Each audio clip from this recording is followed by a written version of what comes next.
বাড়ি যাবার পথে একটা কুয়ো ছিল। জান্নাতের ওই কুয়োর মধ্যে মুখ বাড়িয়ে দেখতে খুব ভালো লাগতো। প্রত্যেক বারের মতো এবারও জান্নাত কুয়োর দিকে এগিয়ে যায়।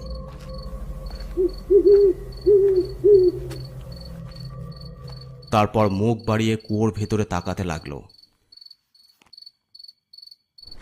সেই সময় হঠাৎ বৃষ্টি শুরু হয়ে যায়।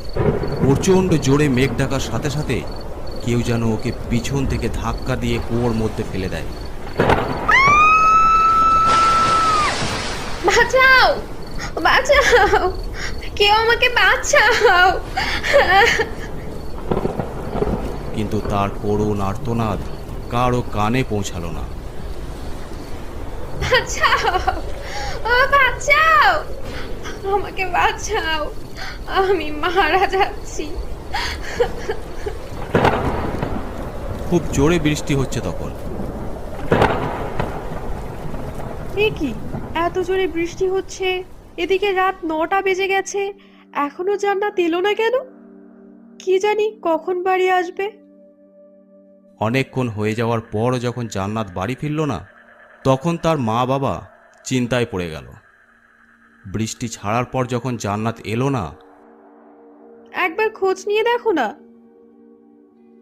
না, আর অপেক্ষা করা যাবে না, জান্নাতকে খুঁজতে যেতেই হবে।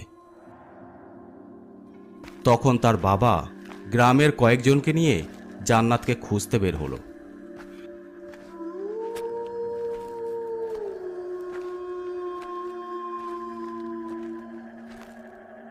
খুঁজতে খুঁজতে তারা যখন কুয়োর কাছে গেল, তখন দেখল তার ভিতরে জান্নাতের লাশ ভাসছে। জান্নাত, আমার জান্নাতের কি হলো? পুরো গ্রামে তার মৃত্যুর খবর ছড়িয়ে পড়ল। সবাই ভাবলো এটা একটা দুর্ঘটনা। পরদিন জান্নাতকে দাফন করা হলো গ্রামের এক পাশের কবরস্থানে। মারুফ তার কবরের কাছে মাথা ঠুকে কাঁদছে। জান্নাত, এ কি হলো তোমার? কি করে হলো?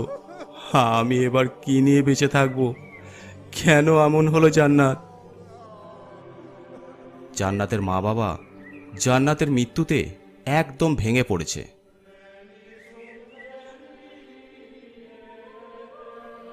ওদিকে মারুফের বাবা মারুফের অবস্থা দেখে খুব চিন্তায় পড়ে যায়।